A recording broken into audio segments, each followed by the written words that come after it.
Olá, encerrando a semana do Socorro, meu filho não estuda. Durante essa semana toda fiz várias postagens, tanto no feed, stories, vídeo, post escrito, dando dicas, falando um pouco desse assunto, dessa dificuldade que é tão comum na maioria das casas onde tem crianças que estão em idade escolar. Então, para finalizar, para sintetizar tudo, estou fazendo esse vídeo hoje pra gente poder organizar aí as ideias e falar um pouquinho mais sobre esse assunto, poder ajudar um pouquinho mais vocês. Então, eu separei o primeiro tópico, a rotina. A rotina é algo fundamental, você tem que implementar isso na sua casa. Se isso ainda não existe na sua casa, você tem que fazer hoje. Então, é sentar com seu filho, porque é importante não é você trazer já um quadro de rotina pronto. Olha, filho, isso aqui é a sua rotina, você vai fazer isso, isso. Não, o legal é sentar com ele e construir junto. Então você pode fazer um quadro, dividir por dias de semana, colocar mesmo os horários, você vai acordar às 7, depois de acordar, o que a gente vai fazer? Tomar café e não botar só com relação ao estudo, tá? É a rotina mesmo de todas as atividades. Inclusive para crianças que além do problema com o estudo, ainda tem algum problema com relação a organização, não fazer as tarefas do dia a dia, higiene, enfim. A rotina também vai ajudar nessa questão. Então, sentar e colocar. O horário do estudo, às vezes a gente quer logo que a criança chegue da escola, já faça logo o dever de casa, como se fosse, se livra logo da obrigação para ficar livre.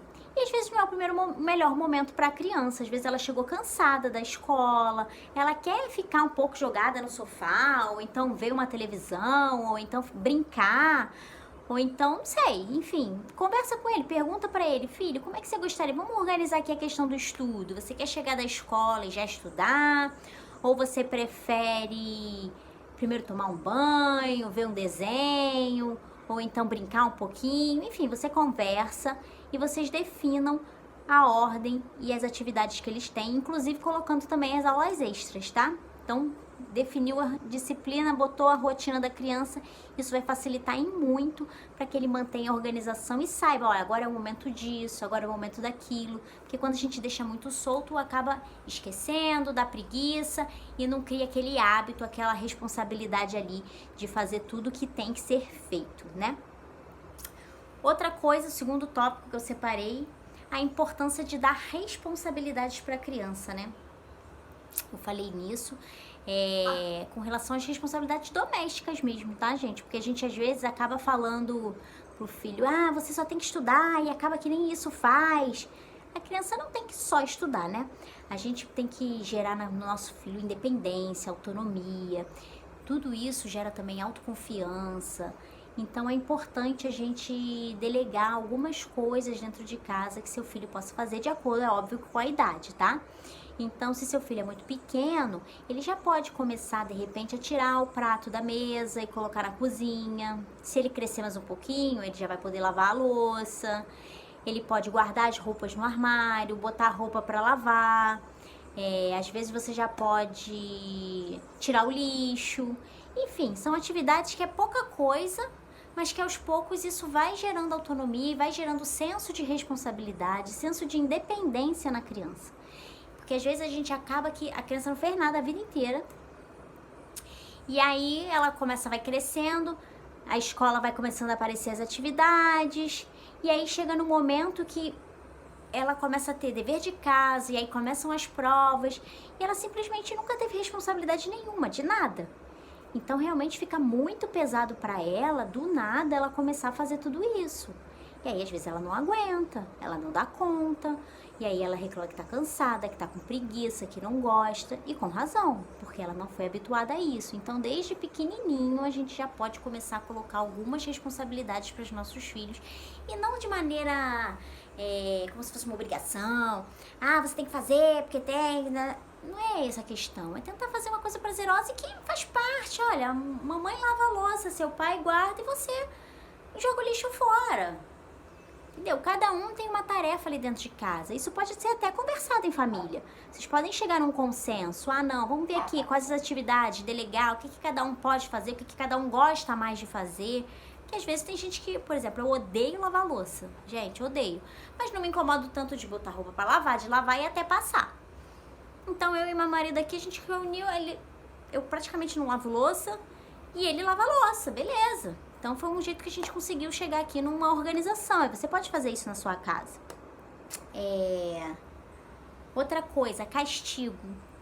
Não funciona, gente, não funciona castigo. Às vezes a gente, na tentativa, acha que, meu filho, ele é muito preguiçoso, ele não tá se dedicando ao estudo.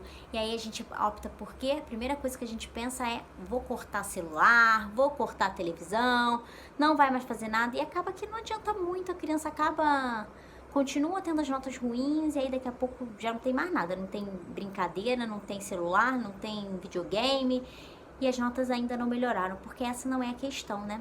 A criança precisa aprender a se organizar. Aí volta tudo que eu falei aqui, ó, da rotina, das responsabilidades e também de criar interesse, né, em aprender. A gente nasce, todo mundo nasce criativo, nasce curioso, as crianças são curiosas de nascimento. E aí, conforme o tempo vai passando, a gente não estimula isso, a gente começa a dar as respostas sem questionamento e a criança vai ficando desinteressada. E a nossa tentativa aqui é tentar resgatar essa vontade de conhecer,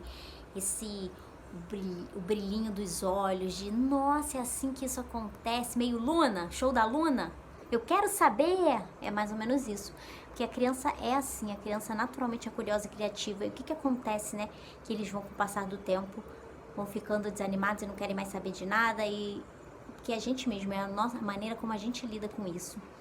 Nós nos acomodamos e acabamos passando isso para os nossos filhos, então a gente tem que resgatar isso.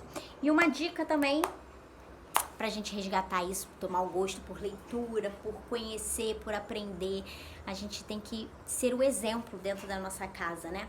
Os nossos filhos têm que ver a gente lendo, a gente estudando. Há quanto tempo, né, você não faz um curso, ou então estuda alguma coisa, seu filho vê isso, entendeu? Então, por que não pegar, vamos fazer uma reunião de família, vamos separar algum assunto interessante, um artigo, fazer um debate, ou então histórias, vamos pegar historinhas, livrinhos, cada uma semana escolhe um livro, a gente vai ler sobre aquela historinha e vamos depois falar, poxa, o que você achou que esse personagem fez? Foi legal, não foi? O que você teria feito?